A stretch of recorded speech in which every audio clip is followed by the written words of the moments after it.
She was worth millions, lived in penthouses, and had everything money could buy. But 7 years ago, Charlotte Hale made a choice that would haunt her forever. When fear and family pressure consumed her, she abandoned the one man who truly loved her and walked away from their newborn son without looking back. Now, stranded in a forgotten neighborhood with a broken-down car, Charlotte comes face to face with the life she destroyed, and the child who doesn't even know her name. But when a 6-year-old boy with her eyes calls another woman Mom, and the man she once loved refuses to even look at her, Charlotte realizes that some mistakes can't be fixed with money or power. The question isn't whether she deserves a second chance, it's whether she's brave enough to fight for forgiveness she may never receive. Will Charlotte find the courage to rebuild what she tore apart, or will her past sins cost her the only family she's ever truly wanted? If you're watching this, subscribe and tell me where you're from, because this story of redemption and second chances is about to get even more intense. The morning sun cast long shadows across the empty highway as Charlotte Hale gripped the leather steering wheel of her silver BMW. She had left her penthouse apartment in the city before dawn, determined to reach the quarterly meeting in Millbrook by 10. The presentation slides were memorized, the quarterly projections were flawless, everything was under control, just the way she liked it. Her phone buzzed against the dashboard mount. The caller ID showed Mom. Charlotte let it ring. The highway stretched ahead, perfectly straight and predictable. Charlotte preferred predictable. At 28, she had built her tech company from nothing into a multi-million-dollar empire. She had done it by staying focused, making hard choices, and never looking back. A strange grinding sound came from under the hood. Charlotte frowned and turned down the classical music. The sound came again, a metallic scraping that made her stomach tighten. She pressed the gas pedal gently. The grinding grew louder. "No, no, no," she whispered. "Not today." The GPS on her phone suddenly chimed. Traffic ahead, rerouting to faster route. The blue line on her screen shifted, directing her off the highway onto a series of smaller roads.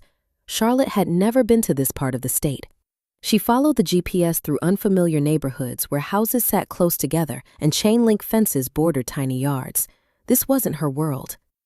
Her world had marble lobbies and valet parking. Her world had doormen and private elevators. This place looked tired, forgotten. The grinding sound grew worse. Now the car was making a high-pitched whining noise too. Charlotte's perfect morning was falling apart, and she felt that familiar spike of panic that came whenever she wasn't in control. She turned onto a street lined with small businesses, a laundromat, a corner store with Spanish signs, beauty salon with pink neon letters. The BMW lurched forward, then made a sound like metal tearing. Charlotte pulled into the first parking lot she saw. A faded sign read Reed's Auto Repair in blue letters.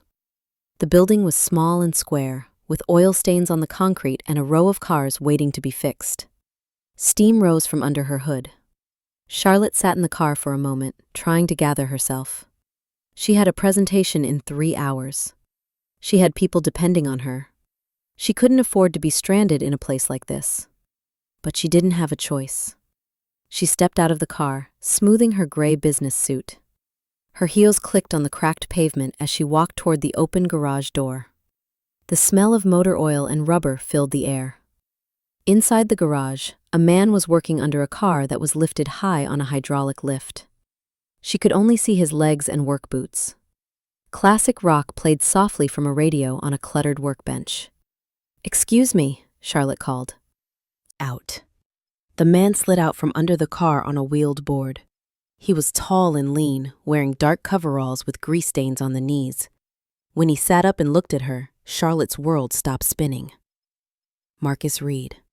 After 7 years, he still had the same warm brown eyes, the same strong jaw, the same gentle smile that had once made her feel like the most important person in the world. But his smile faded the moment he recognized her. They stared at each other across the garage. The radio continued playing. Somewhere outside, a dog barked. Charlotte felt like she was drowning. Charlotte. His voice was deeper than she remembered, steadier. Marcus. Her voice came out as barely a whisper. He stood slowly, wiping his hands on a red shop rag. He was broader now, more solid. There were small lines around his eyes that hadn't been there before, but he was still the most beautiful man she had ever seen. "What do you need?" he asked. His tone was professional, distant. The question hit her like a physical blow. What did she need? 7 years ago, she had needed him more than air. She had needed his laugh, his touch, his dreams of their future together. And she had thrown it all away. "My car," she managed. "It's making strange sounds." Marcus nodded and walked past her toward the parking lot. He moved with the same quiet confidence she remembered, but now there was something guarded about him, something careful. Charlotte followed him outside. He popped the hood of her BMW and leaned over the engine. She watched his hands, the same hands that had once traced her face, held her close, promised her forever. "When did it start making noise?" he asked, not looking at her. "About 20 minutes ago, first grinding, then whining." He nodded and checked various parts under the hood. Charlotte stood awkwardly beside the car, feeling completely out of place. A woman in scrubs walked by, heading into the beauty salon. 2 children rode past on bikes, laughing. This was Marcus's world now. This neighborhood, this life. She had chosen marble and steel. He had chosen community and roots. "Dad! Dad!" Charlotte turned toward the voice. A little boy came running around the side of the building, his dark hair bouncing with each step. He wore a red t-shirt and jeans with grass stains on the knees. The boy threw his arms around Marcus's legs, looking up at him with pure adoration. "Hey, buddy," Marcus said, ruffling the boy's hair. "I thought you were helping Rosa with her garden." "I finished. She gave me cookies." The boy held up a plastic bag with chocolate chip cookies inside. Charlotte stared at the child. He had Marcus's eyes, Marcus's smile, but his skin was lighter, a beautiful blend of brown and cream. His hair had waves that caught the sunlight. Her legs felt weak. "Evan, go inside and wash your hands," Marcus said gently. "I'll be in soon." "Who's the pretty lady?" Evan asked, looking at Charlotte with curious eyes. Charlotte's heart stopped beating. This was her son, her baby, the child she had held for exactly 23 minutes before the lawyers took him away. "Just a customer," Marcus said. His voice was calm, but Charlotte caught the slight tension in his shoulders. Evan waved at Charlotte. "Hi, I like your fancy car." "Thank you," Charlotte whispered. The boy skipped toward the garage, humming to himself. Charlotte watched him go, memorizing every detail. The way he moved, the sound of his laugh, the gap between his front teeth. Her son, her beautiful, perfect son. "Charlotte?" Marcus's voice was quiet but firm. "You should go." She turned to look at him. His jaw was set, his eyes distant. He had closed the hood of her car. "Is it fixed?" she asked stupidly.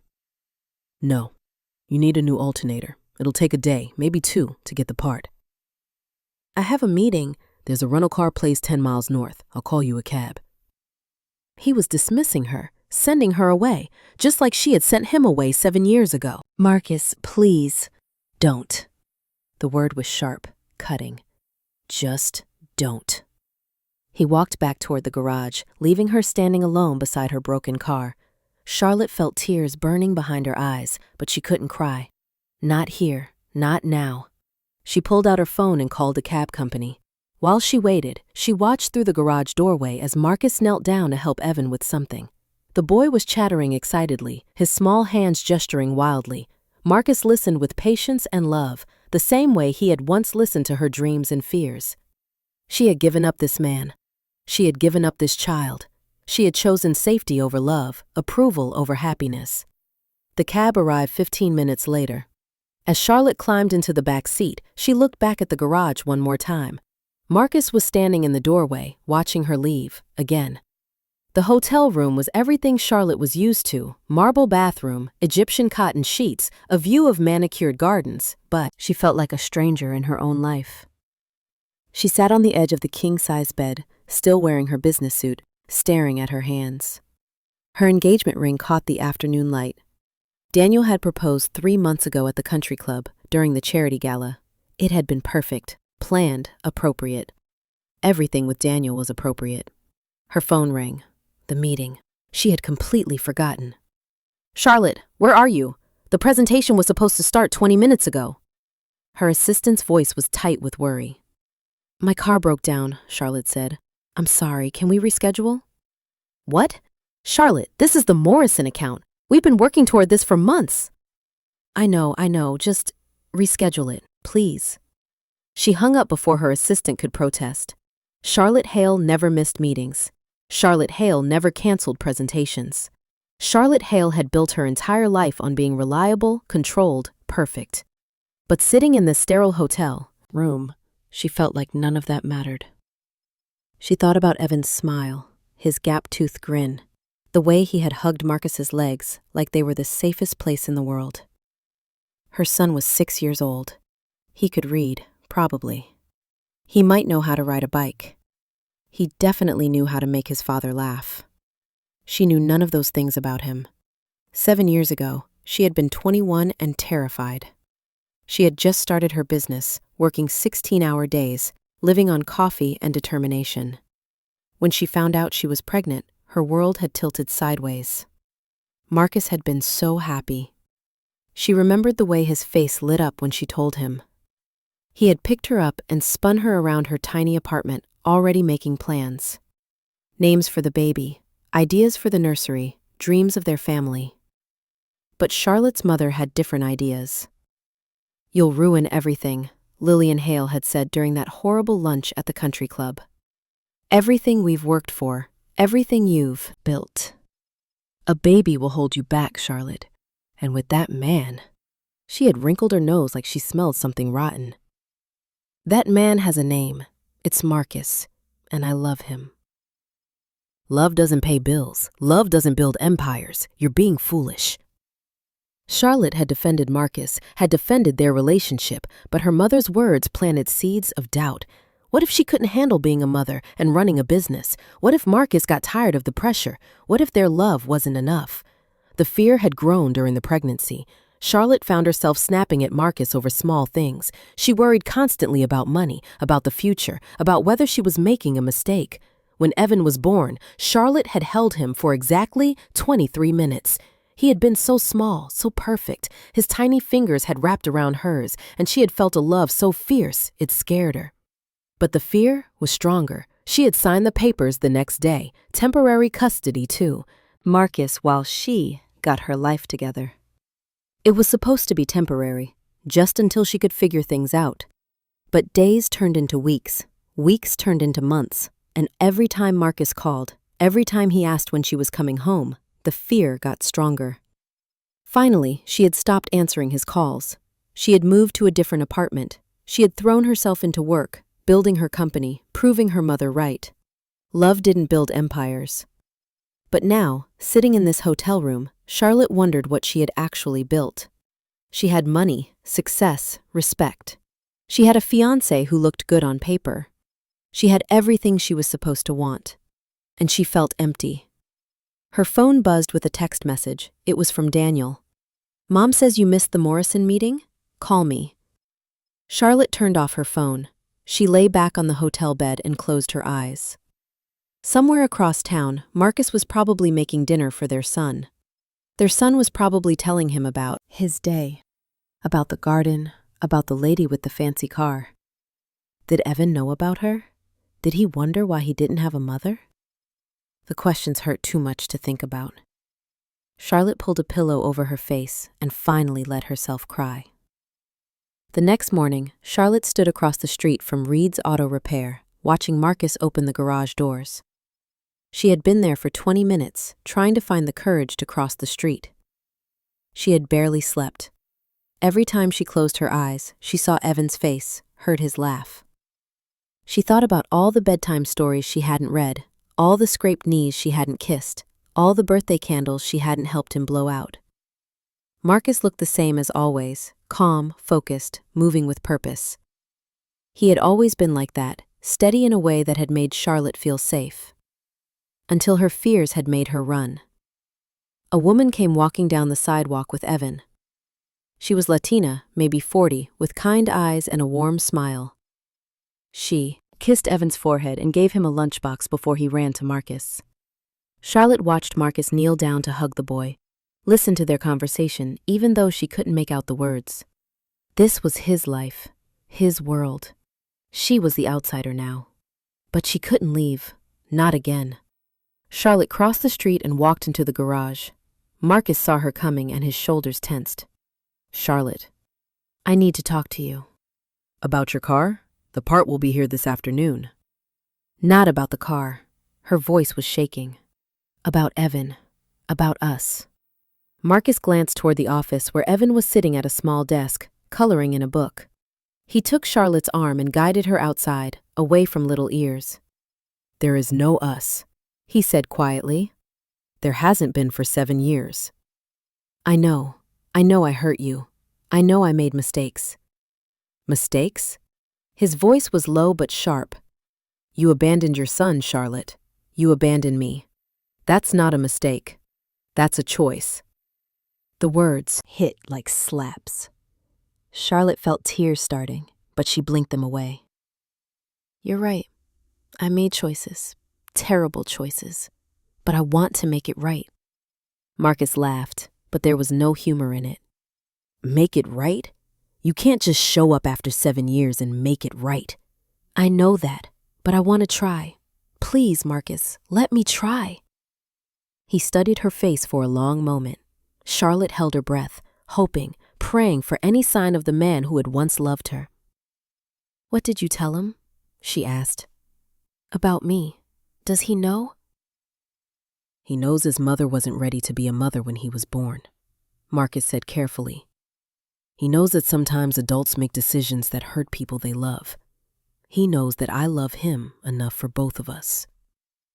Charlotte felt like she was breaking apart. "You could have told him I was terrible. You could have made him hate me." "I'm not that kind of man, Charlotte. You know that." She did know that. It was one of the things she had loved most about him. His kindness, his fairness, his ability to see good in people even when they didn't deserve it. Can I meet him? Properly, I mean." Marcus was quiet for a long time. Charlotte could see him wrestling with himself, weighing her request against his need to protect his son. "One conversation," he said finally. "Here, with me present. If he gets upset, if this hurts him in any way, you leave and you don't come back. Do you understand?" "Yes." "And Charlotte?" His eyes were serious, almost sad. "Don't make him promises you can't keep. Don't make him hope for things that might not happen. He's been through enough." The warning was gentle but firm. Charlotte nodded, not trusting her voice. They walked back into the garage together. Evan looked up from his coloring book and smiled. "Hi again, pretty lady." "Hi, Evan." Charlotte knelt down so she was at his eye level. Up close, she could see more of herself in him, the shape of his nose, the way he tilted his head when he was curious. "What are you coloring?" "A race car. Wanna see?" He held up his book proudly. The car was red and blue, colored mostly inside the lines. "It's beautiful. You're very talented." Evan beamed. "Dad says I'm good at art. I want to paint a real car someday." "I bet you will." They talked for a few more minutes about his drawings, his favorite colors, his plans to help Marcus fix cars when he got bigger. Charlotte drank in every word, every expression, every laugh. When it was time for her to go, Evan looked up at her with those beautiful brown eyes. "Will you come back tomorrow?" Charlotte looked at Marcus. He was watching her carefully, ready to intervene if she said the wrong thing. "I hope so," she said honestly. "If your dad says it's okay." "Dad, is it okay?" Marcus was quiet for a moment. "We'll see, buddy." As Charlotte walked back to the rental car, she heard Evan call after her. "Bye, pretty lady. Come back soon." She sat in the car for several minutes, hands shaking on the steering wheel. This was her son, her beautiful, perfect, kind-hearted son, and he didn't even know her name. But for the first time in 7 years, Charlotte felt something she had almost forgotten how to feel. Hope. The road back to the hotel seemed shorter than it had the day before. Charlotte drove slowly, thinking about Evan's gap-toothed smile, the way he had shown her his drawings with such pride. He was everything she had imagined he might become: smart, creative, sweet. Marcus had done a good job raising him. Their son was loved, secure, happy. Everything Charlotte had feared she couldn't give him. But sitting in the hotel that evening, Charlotte realized something had shifted inside her. The fear that had driven her away 7 years ago was still there, but it was smaller now, quieter. Because she had seen what love looked like when it was patient and steady and strong. She had seen it in the way Marcus looked at Evan, in the way he spoke to their son with such gentle respect. She had seen it in Evan's complete trust in his father, in his easy joy, in his willingness to share his drawings with a stranger. This was what she had given up. This was what she had been too afraid to fight for. Charlotte picked up her phone and scrolled to Daniel's number. She needed to make some calls. She needed to cancel some plans. She needed to figure out if it was possible to rebuild a life she had torn apart with her own hands. But first, she needed to learn how to be the kind of person who deserved a second chance. The next morning, Charlotte woke up before dawn.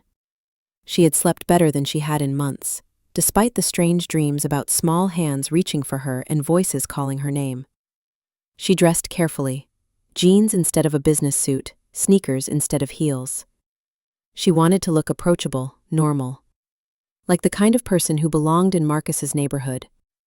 But when she looked in the hotel mirror, she still looked like exactly what she was: a wealthy woman playing dress-up. Charlotte drove to Reed's Auto Repair 30 minutes before it opened. She parked across the street and waited, watching the neighborhood wake up. A man in a postal uniform walked his dog. 2 women jogged past, talking in Spanish. Children waited at the bus stop, backpacks bouncing as they laughed with each other. It was a real community. People knew each other here. They looked out for each other's children, borrowed tools, shared meals. Charlotte had grown up in gated communities where neighbors were strangers who happened to live close by. At 8 o'clock sharp, Marcus pulled up in an old blue pickup truck. Evan jumped out of the passenger seat, already talking excitedly about something. Marcus listened with that patient attention Charlotte remembered so well. She watched them unlock the garage together, Evan chattering the whole time. Marcus handed him small tools, let him help with simple tasks. Father and son, working as a team. Charlotte's chest ached with longing. At 8:30, she crossed the street. "You're early," Marcus said when she walked into the garage. "I couldn't sleep." He nodded like he understood. "Your alternator came in yesterday. I can have your car ready by noon." "Thank you." Charlotte looked around the garage, trying not to stare at Evan, who was organizing bolts by size at the workbench. "Marcus, can we talk? Privately?" He glanced at Evan, then back at her. 5 minutes. They walked outside. The morning air was cool and sweet, carrying the smell of coffee from a cafe down the street. "I ended my engagement," Charlotte said. Marcus's eyebrows rose slightly. "Why?" "Because I was marrying him for the wrong reasons. Because I was trying to build a life that looked perfect instead of a life that felt real." "And you think coming here is going to give you a real life?" His skepticism hurt, but Charlotte understood it. She had earned his doubt. "I don't know," she said, honestly. "I just know that seeing Evan yesterday, talking to him, seeing the person you've helped him become, it changed something in me. I can't go back to pretending that my old life was enough." Marcus studied her face. "What do you want from us, Charlotte?" The question was so direct, so simple, that it took her breath away. "I want to know my son," she said. "I want to be part of his life, if you'll let me. I want to be the mother I should have been from the beginning." "And what about me?" The quiet question hung in the air between them. Charlotte met his eyes, seeing the wariness there, the old hurt that had never quite healed. "I want to earn your forgiveness," she said. "I want to prove that I'm not the same scared girl who ran away. I want—" She took a deep breath. "I want us to be a family, the family we should have been." Marcus was quiet for a long time. Charlotte could hear Evan humming inside the garage, the sound of traffic on the street, her own heart beating too fast. "It's not that simple," Marcus said finally. "I know. Evan doesn't even know you're his mother. I'll have to tell him, and I don't know how he'll react." "I know. And even if he wants to get to know you, that doesn't mean we just pick up where we left off. 7 years, Charlotte. 7 years of birthdays and Christmases and scraped knees and nightmares. You weren't here." Each word was like a knife, but Charlotte didn't flinch. "I know. I can't change that. But I'm here now." "For how long?" His voice was harder now. "Until your mother calls? Until your board of directors needs you? Until being a mother gets too hard or too messy or too real?" Charlotte felt tears burning behind her eyes, but she blinked them away. "I don't blame you for not trusting me. I don't deserve your trust. But I'm not leaving, Marcus. Not this time. You say that now. I sold my company." Marcus stopped mid-sentence. "What?" "I sold my company, yesterday. I called my lawyer, my accountant, my business manager. I'm out." "Charlotte, that's..." He shook his head. "That's crazy. Your business is your life." "No," she said quietly. "My business was what I used to avoid having a life. There's a difference." Marcus stared at her like he was seeing a stranger. "You loved that company." "I thought I did. But it turns out I just loved feeling important, feeling successful, feeling like I had control." Charlotte wiped her eyes with the back of her hand. "But none of that matters if you're alone. None of that matters if you've thrown away the only things that were real." A small voice interrupted them. "Dad, are you okay?" They turned to see Evan standing in the garage doorway, looking worried. He had grease smudges on his hands and a concerned expression on his face. "I'm fine, buddy," Marcus said, his voice immediately gentling. "Just talking." Evan looked between them, sensing the tension even if he didn't understand it. "Are you sad about something?" Marcus knelt down so he was at Evan's eye level. "Sometimes grown-ups have to talk about difficult things. But I'm not sad, not really." "Is the pretty lady sad?" Charlotte's breath caught. She knelt down too, bringing herself to Evan's height. "A little bit," she said honestly. "But seeing you makes me happy." Evan considered this seriously. "Want to see what I'm making? It might make you less sad." Charlotte looked at Marcus, who nodded slightly. "I'd love to see what you're making." Evan took her hand, her son took her hand, and led her into the garage. On the workbench, he had arranged dozens of bolts and screws into a perfect rainbow pattern. "It's for you," he said proudly. "Because you seem like you need something pretty." Charlotte stared at the metal rainbow, her heart breaking and healing at the same time. This beautiful, thoughtful child had made something for her, a stranger who had wandered into his life. "It's the most beautiful thing I've ever seen," she whispered. "Really?" "Really," Evan beamed. "You can take it with you if you want." Charlotte looked at Marcus, who was watching them with an expression she couldn't read. "Thank you, Evan. I'll treasure it always." As she carefully scooped the metal pieces into her hands, Charlotte felt something shift in her chest. This was what love looked like, not grand gestures or expensive gifts, but small moments of kindness, freely given. Her son barely knew her, but he had seen her sadness and wanted to fix it. Maybe there was hope after all. The rest of the morning passed quietly. Charlotte sat on a folding chair in the corner of the garage, watching Marcus work on her car while Evan helped with small tasks. She marveled at their easy partnership, the way they communicated with glances and small gestures. This was what she had missed, not just the big moments, but all the ordinary ones in between. The daily rhythms of love and trust and shared purpose. "There," Marcus said, closing the hood of her BMW. "All set." Charlotte felt a stab of panic. Her car was fixed. She had no reason to stay. How much do I owe you? She asked. 200 for the part, 100 for labor. Charlotte pulled out her wallet, but her hands were shaking. Once she paid him, once she drove away, would she see them again? Charlotte. Marcus's voice was gentle. You okay? I don't want to leave, she whispered.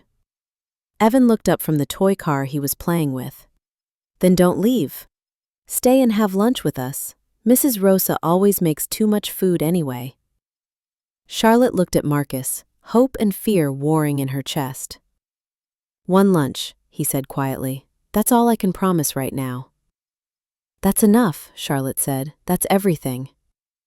Mrs. Rosa Alvarez lived 3 houses down from Marcus, in a small blue house with flower boxes under every window. Her kitchen smelled like garlic and cilantro and something wonderful baking in the oven. So you're the mysterious, pretty lady Evan keeps talking about, Rosa said, stirring a pot of soup on the stove. She was a small woman with silver-streaked hair and knowing eyes.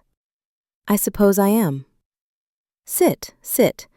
Marcus, get the woman something to drink. You look like you haven't eaten in days, mija. Rosa bustled around the kitchen, filling bowls with soup, slicing fresh bread, making everyone feel welcome and fed. Charlotte watched her with fascination. This was what community looked like. People taking care of each other without being asked. Mrs. Rosa makes the best soup in the world, Evan announced, climbing onto the chair next to Charlotte. Right, Dad? The very best, Marcus agreed. Charlotte tasted the soup and had to agree. It was rich and hearty, full of vegetables and tender chicken. It tasted like home, though Charlotte wasn't sure she'd ever known what home was supposed to taste like. You have beautiful flowers, she told Rosa. Evan helps me with the garden, Rosa said, smiling at the boy. He has good hands for growing things, just like his papa. Charlotte glanced at Marcus, who was focused on his soup. You garden? Small things, he said. Vegetables mostly. Evan likes helping. I planted the tomatoes all by myself, Evan said proudly. Want to see them after lunch? I'd love to. As they ate, Charlotte learned more about this small community that had embraced her son. Mrs. Rosa had been a teacher for 30 years before retiring. She looked after Evan sometimes when Marcus had to work late. The Johnsons down the street had a daughter Evan's age who he played with. The man who ran the corner store always saved the best apples for him. Evan was surrounded by people who loved him, protected him, celebrated his small victories, and comforted his small sorrows. He had everything Charlotte had worried she couldn't provide. Stability, security, belonging.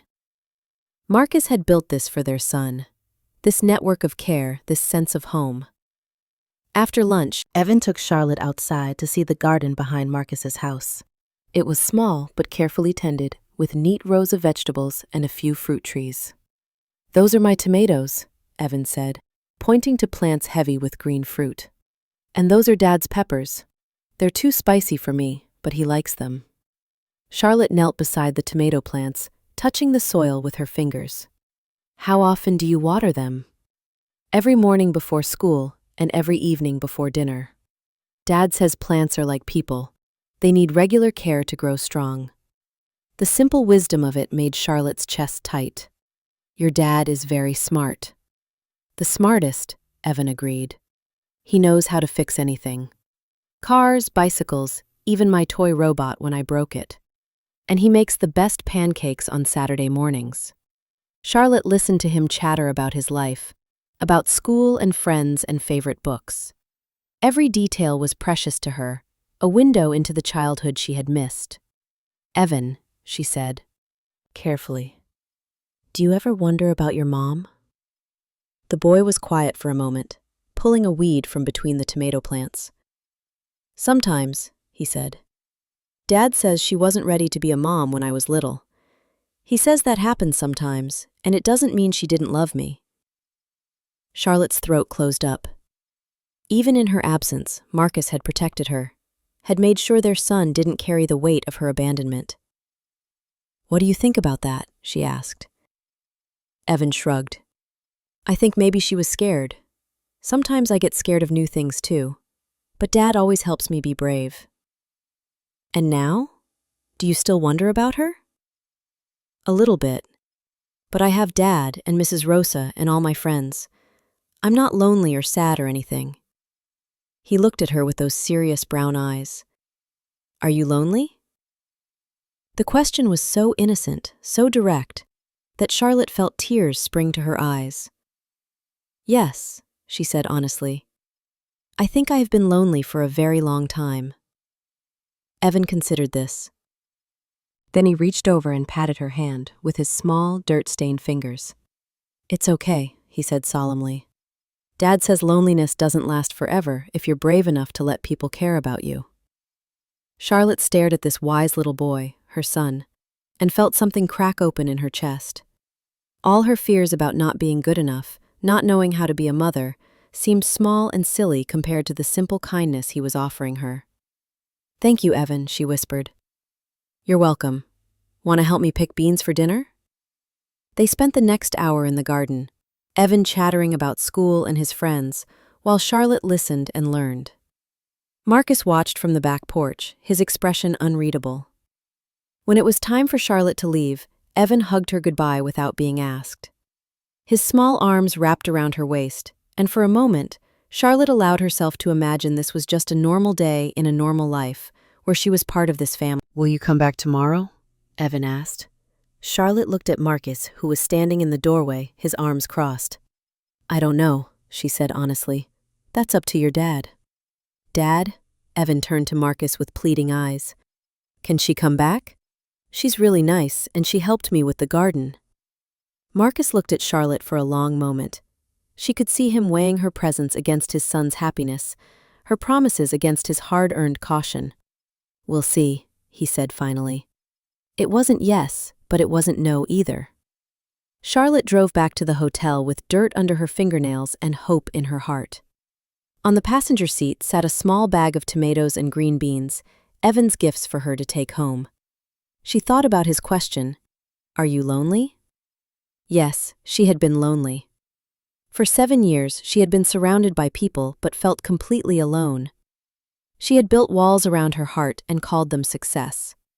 But today, in a small garden behind a modest house, her 6-year-old son had shown her what connection looked like. Not complex or dramatic, just simple human kindness offered freely. Maybe it wasn't too late to learn how to accept it. Maybe it wasn't too late to learn how to deserve it. The next morning, Charlotte woke with a sense of purpose she hadn't felt in years. She had spent the night thinking about everything Evan had said, everything she had seen in Marcus's neighborhood. These people had something she had never learned how to build: real connection, genuine community. She wanted to be part of that. More than that, she wanted to earn the right to be part of that. Charlotte dressed in the same simple clothes as the day before and drove to the local grocery store. She had a plan, and it started with learning how to do something she had never done before: cook a real meal. The store was small and busy, nothing like the upscale markets she usually shopped at.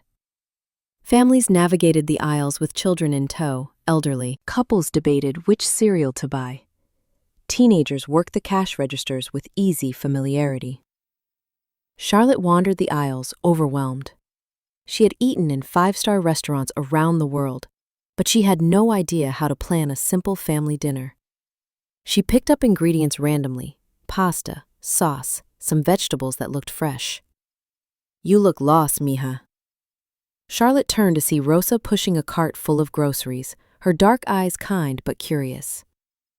Mrs. Alvarez, I didn't expect to see you here.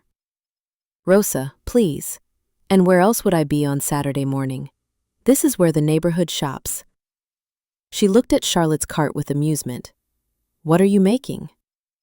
Charlotte felt heat rise in her cheeks. I was hoping to cook dinner. For Marcus and Evan. If they'll let me. Rosa's expression softened. You don't cook much, do you? I don't cook at all, Charlotte admitted. I always ordered takeout or ate at restaurants. I thought maybe it was time to learn. Rosa studied her for a moment, then smiled. Come with me. Let's get you ingredients for something that won't scare them away.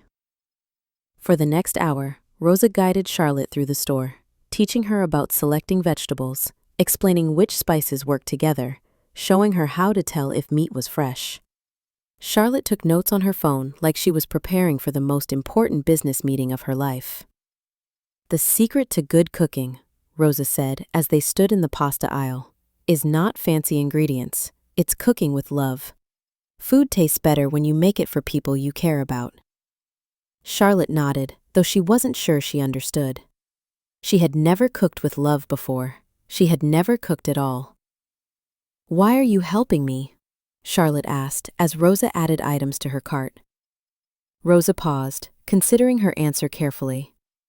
"Because Evan talks about you. The pretty lady this, the pretty lady that. He's drawn 3 pictures of you since yesterday."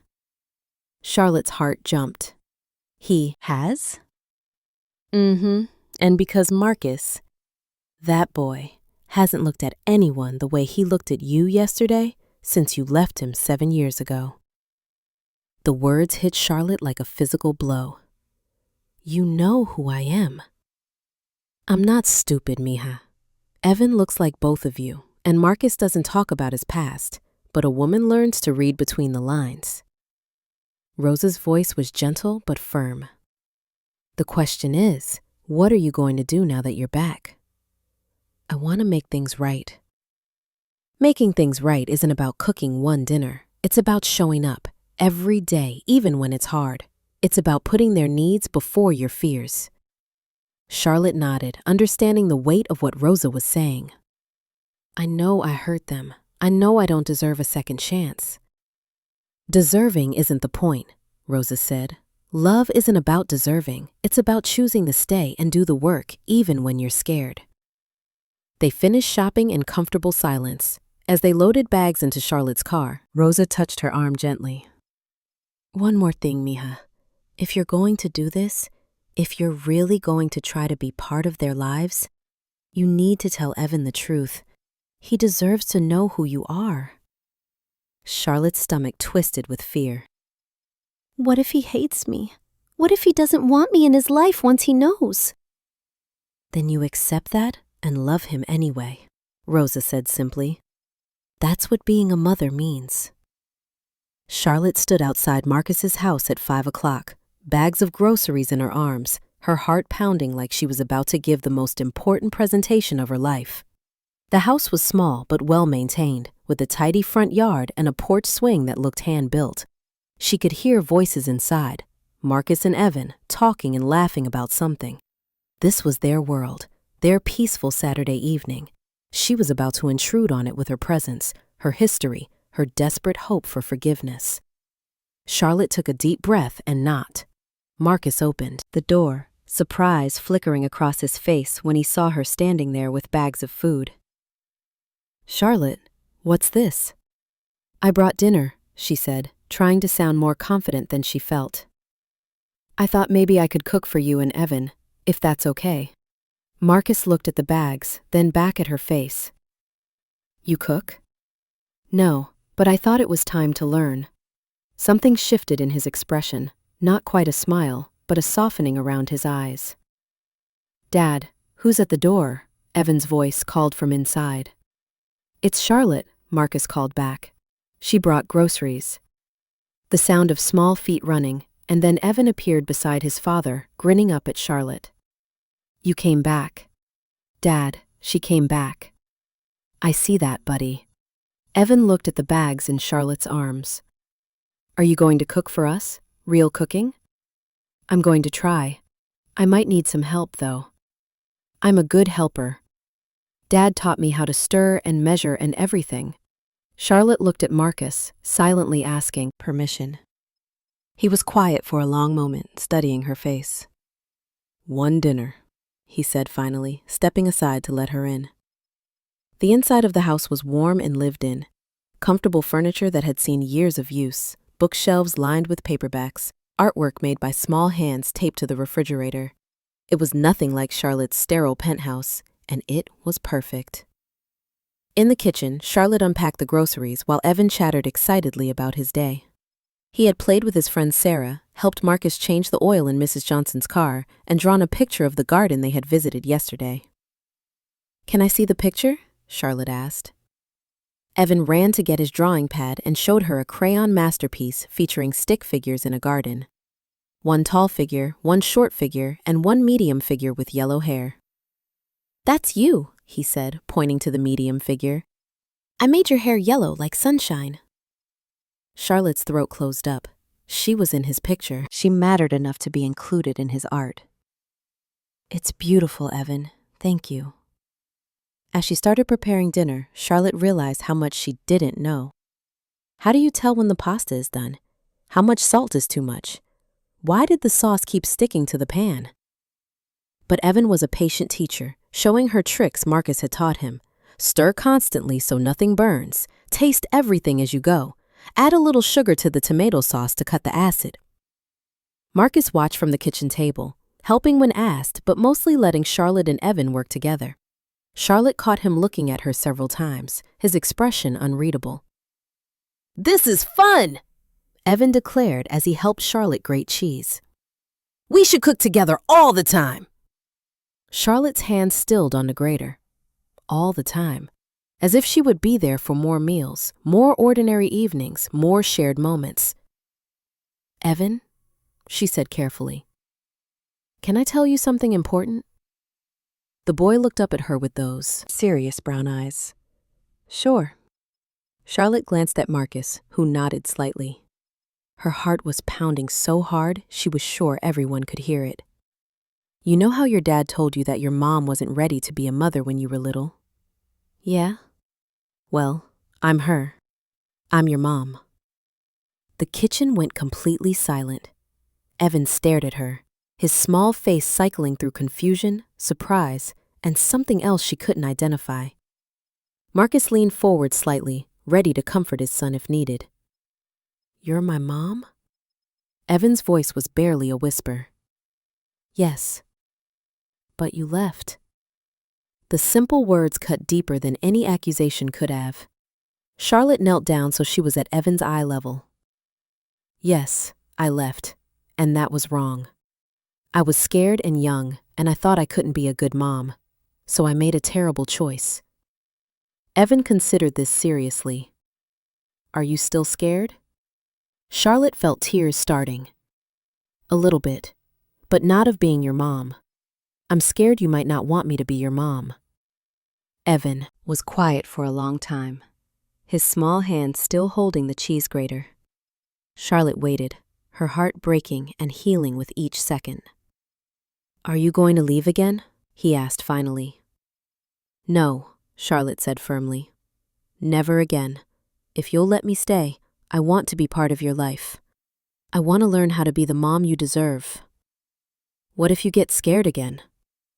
Charlotte looked at Marcus, who was watching them both with intense focus. "Then I'll talk to your dad, and to you, about my fears instead of running away. I'll ask for help instead of hiding." Evan nodded slowly. "Mrs. Rosa says asking for help is brave, not weak." "Mrs. Rosa is very wise." Another long pause.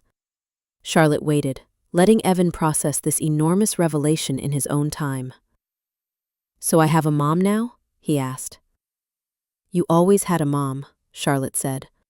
"I just wasn't being a very good one. But I want to try to be better, if you'll give me a chance." Evan set down the cheese grater and stepped closer to Charlotte. He reached out and touched her face gently, like he was making sure she was real. "I used to dream about my mom sometimes," he said quietly. "In my dreams, she had yellow hair like sunshine." Charlotte started crying then, quiet tears that she didn't try to hide. "I dreamed about you too," she whispered, "every day for 7 years." Evan considered this. Then, without warning, he threw his small arms around her neck and hugged her tight. "I'm glad you came back," he said into her shoulder. Charlotte held her son who was choosing to love her despite everything, and felt the last of the ice around her heart begin to melt. Over Evan's shoulder, she met Marcus's eyes. His expression was complicated, pain and hope and caution all mixed together, but there was something else there too, something that looked almost like forgiveness. They finished cooking dinner together, the three of them moving around the small kitchen like a family. The pasta was slightly overcooked, and the sauce was a little too salty. But it was the best meal Charlotte had ever had. After dinner, Evan insisted on showing Charlotte his room. It was small and cozy, with glow-in-the-dark stars on the ceiling and a bookshelf full of picture books and beginning readers. "Dad reads to me every night," Evan said, climbing onto his bed. "Want to see my favorite book?" Charlotte sat on the edge of the bed while Evan showed her a worn copy of Where the Wild Things Are. As he flipped through the pages, telling her about Max and the wild things, Charlotte felt a deep sense of rightness settle into her bones. This was where she belonged. Not in a corner office or a luxury penthouse, but here, on the edge of a small boy's bed, listening to him share his favorite story. When it was time for her to leave, Evan hugged her goodbye again. "Will you come back tomorrow?" he asked. Charlotte looked at Marcus, who was leaning against the doorframe, watching them. "If your dad says it's okay." Evan turned to Marcus with pleading eyes. Please, Dad, can she come back tomorrow? We could show her the park and maybe make pancakes. Marcus was quiet for a moment, and Charlotte held her breath. "Tomorrow is Sunday," he said finally. "We usually go to church in the morning." Charlotte's heart sank. Of course they had their own traditions, their own life that didn't include her. "You could come with us," Evan said quickly, "if you want to." Charlotte looked at Marcus in surprise. Would that be okay?" Marcus studied her face for a long moment. "Do you want to come?" The question was simple, but Charlotte understood the weight behind it. This wasn't just about church. This was about whether she was willing to step into their world completely, to be part of their community, their traditions, their ordinary life. "Yes," she said. "I would love that." Marcus nodded slowly. "Service starts at 10. We'll pick you up at 9:30. As Charlotte drove back to the hotel, she thought about everything that had changed in just one day. She had told her son the truth. He had chosen to forgive her, to give her a chance. And tomorrow, she would sit in church beside them, taking another small step toward becoming part of their family. For the first time in 7 years, Charlotte felt like she was exactly where she was supposed to be. But she also knew this was just the beginning. The real work, earning Marcus's trust, learning how to be a mother, proving she was committed to staying, would take time. Time she was finally ready to give. Sunday morning arrived gray and drizzling, but Charlotte woke up feeling lighter than she had in years. She stood in front of the hotel mirror, trying to decide what to wear to church. Everything she had packed looked too expensive, too formal for the small community church she imagined Marcus and Evan attended. Finally, she chose a simple navy dress and flats. No jewelry except small pearl earrings her grandmother had given her years ago. She wanted to look respectful, but not out of place. At exactly 9:30, Marcus's blue pickup truck pulled up outside the hotel. Charlotte grabbed her purse and hurried outside, her stomach fluttering with nerves. "Hi, Mom!" Evan called from the passenger seat as she climbed into the truck. The word hit her like a physical blow. Mom. Her son had called her Mom. Charlotte's eyes filled with tears, but she blinked them away quickly. "Hi, sweetheart." Marcus glanced at her in the rearview mirror. "You okay?" "Perfect," she managed. "I'm perfect." The church was small and brick, with a white steeple and flower boxes under the windows. Cars filled the parking lot, not luxury vehicles like Charlotte was used to seeing at the country club events she sometimes attended, but practical family cars, pickup trucks, a few motorcycles. Inside, the sanctuary was warm and welcoming. Wooden pews, stained glass windows that cast colored light across the floor, and the soft murmur of conversation as people greeted each other before service. "Marcus! Evan!" An elderly black woman approached them with a warm smile. "And who is this lovely young lady?" Charlotte felt a moment of panic. How would Marcus introduce her? "This is Charlotte," Marcus said simply. "Charlotte, this is Mrs. Washington. She runs the children's choir." Pleasure to meet you, dear. Mrs. Washington shook Charlotte's hand with genuine warmth. Any friend of Marcus and Evan is a friend of ours. As they found seats near the middle of the sanctuary, more people came over to greet them. The Johnsons from down the street, whose daughter Sarah played with Evan, Mr. Martinez, who ran the corner store, a young couple with twin babies who lived in Rosa's building. Everyone was kind, welcoming, accepting. No one asked probing questions about who Charlotte was or why she was there. They simply made space for her in their community. During the service, Evan sat between Charlotte and Marcus, swinging his legs and occasionally whispering questions about the hymns or the pastor's sermon. Marcus would lean down to answer quietly, his big hand gentle on their son's shoulder. Charlotte found herself watching them more than listening to the service. The easy intimacy between father and son, the way Marcus anticipated Evan's needs before he even expressed them. This was what parenting looked like when done with patience and love.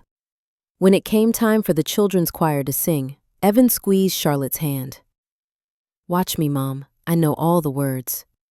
Charlotte watched her son stand with a dozen other children, his clear voice joining theirs in a simple hymn about love and kindness. Her heart felt so full she thought it might burst. After the service, people lingered in the fellowship hall, sharing coffee and homemade cookies. Rosa appeared at Charlotte's elbow with a plate of food. "How are you doing, mija?" she asked quietly. "Overwhelmed," Charlotte admitted. "Everyone is so kind." "This is what community looks like," Rosa said. "We take care of each other. We don't judge. We just love." Charlotte watched Evan playing with other children while Marcus talked with a group of men about someone's car troubles. This was his world, these relationships, this support system, this sense of belonging. She had spent 7 years building a business empire, but Marcus had built something far more valuable. He had built a home. "Mrs. Charlotte?" A small voice interrupted her thoughts. Charlotte turned to see Sarah Johnson, Evan's friend, looking up at her with curious eyes. "Yes?" "Evan says you're his mom. Is that true?" Charlotte felt the attention of nearby adults shift to their conversation. This was it. The moment when the community would learn the truth about who she was and what she had done. "Yes," Charlotte said simply. "I am." "How come you weren't here before?" Sarah asked with the directness only children possess. Charlotte knelt down so she was at the little girl's eye level. "Sometimes grown-ups make mistakes. Big mistakes. I made a mistake by not being here when Evan was little." "Are you going to stay now?" "I hope so. If Evan wants me to." Sarah nodded solemnly, as if this made perfect sense to her 6-year-old logic. "Good. Evan talks about you a lot. He's been drawing pictures of you for days." The conversation moved on to other things, playground plans and favorite colors, and who had lost teeth recently. But Charlotte noticed that none of the adults pressed for more details about her absence or her sudden appearance. They seemed to understand that some stories were private. Some healing took time. As they prepared to leave the church, Pastor Williams approached them. He was a middle-aged black man with kind eyes and a warm handshake. "Miss Charlotte, it's wonderful to have you with us today. I hope you'll come again." "Thank you, Pastor. Everyone has been so welcoming." "That's what we do here," he said simply. "We believe in second chances, in redemption, in the power of love to heal what's been broken." His words seemed to carry extra weight, and Charlotte wondered if Marcus had spoken to him about their situation. "I hope I get the chance to prove myself worthy of that faith," she said. Pastor Williams smiled. "Faith isn't about being worthy, Miss Charlotte. It's about being willing to accept grace when it's offered."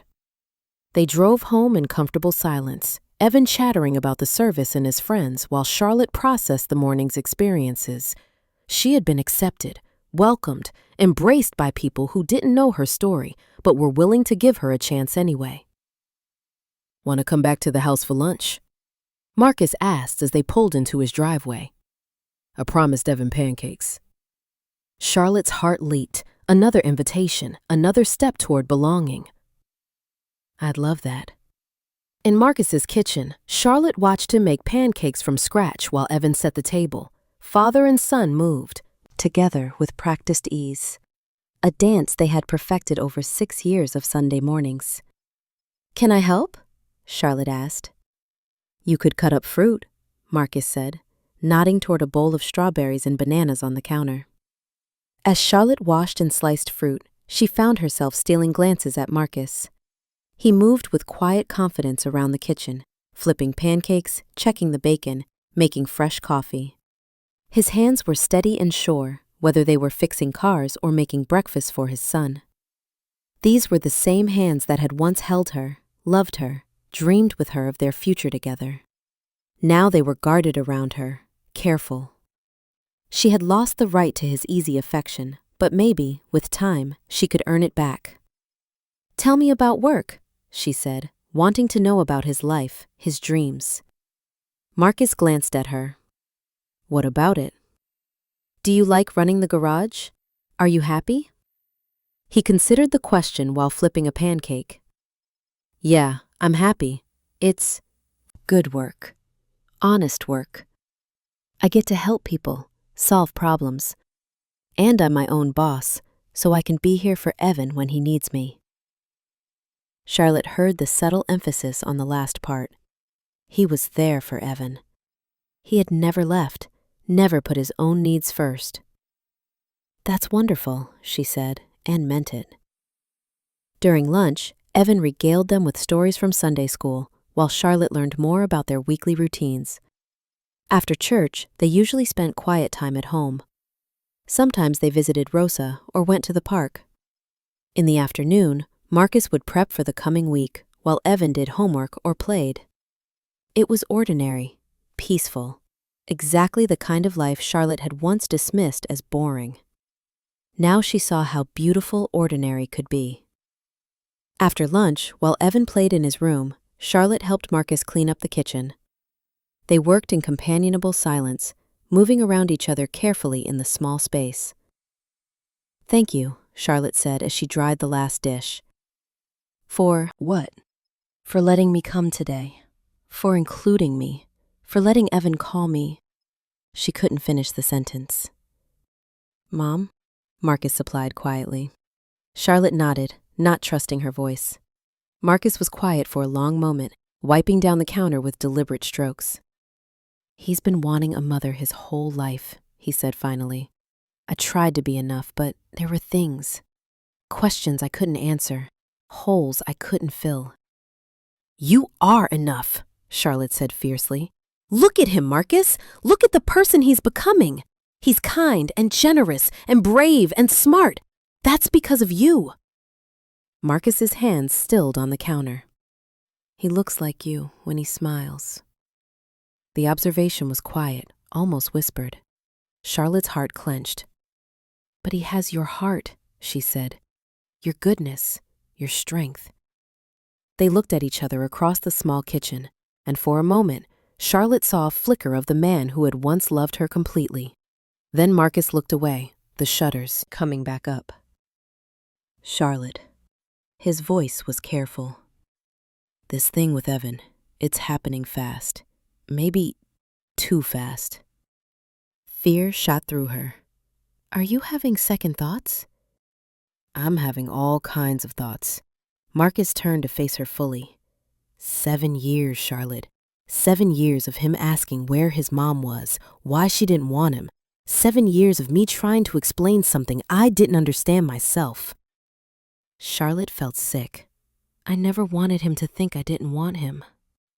"But you didn't want him enough to stay." The words were quiet but devastating.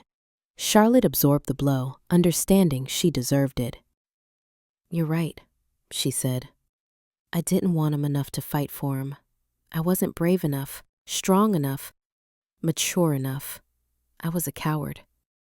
Marcus studied her face. "And now?" "Now I would fight heaven and earth to stay in his life.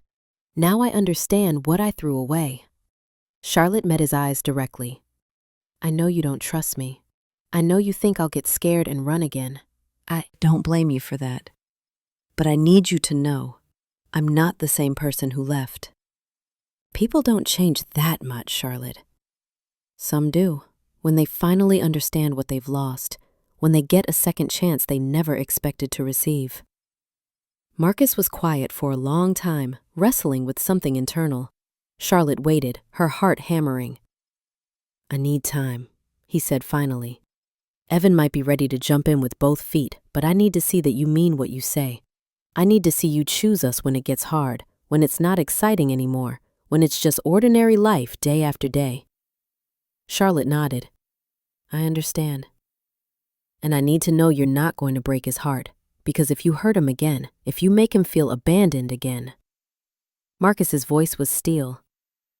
"I will do whatever it takes to protect him, even from you." The warning was clear, and Charlotte accepted it. "I won't hurt him," she said. "I won't leave him. I give you my word." Words are easy, Charlotte. It's the staying that's hard. From down the hall, they could hear Evan singing to himself as he played. The sound was pure joy, innocent happiness. This was what they were both fighting to protect. "Then let me prove it," Charlotte said. "Let me show you that I can stay, that I can do the work, that I can love him the way he deserves." Marcus looked at her for a long moment, seeing something in her face that seemed to satisfy him, at least partially. "Okay," he said quietly. "But we do this slow. We do this right. No promises to Evan that you might not keep. No big gestures or dramatic declarations. Just consistency. Just showing up." "Just showing up," Charlotte agreed. It wasn't everything she wanted. It wasn't forgiveness or instant family or a return to what they'd once had. But it was a chance. A real chance to prove herself worthy of the love she'd thrown away. As Charlotte prepared to leave that afternoon, Evan hugged her goodbye and asked when he would see her again. "Tomorrow after school?" Charlotte looked at Marcus hopefully. Marcus hesitated, then nodded. "For an hour. We have homework and dinner and bedtime routines." "An hour is perfect." Driving back to the hotel, Charlotte felt the weight of Marcus's words. This was going to be harder than she'd thought. Not because Evan was difficult to love. Loving him was the easiest thing she'd ever done. But because Marcus's trust would have to be earned, minute by minute, day by day. She had hurt him deeply. She had abandoned their child. She had chosen fear over love, safety over risk. Now she had to prove that she had learned from those mistakes. She had to show, not tell, that she was different. The work would be slow and sometimes thankless. There would be no grand romantic gestures, no dramatic moments of reconciliation, just ordinary days, ordinary choices, ordinary faithfulness. Charlotte had spent her whole life chasing extraordinary success. Now she was ready to learn the beauty of an ordinary life filled with extraordinary love.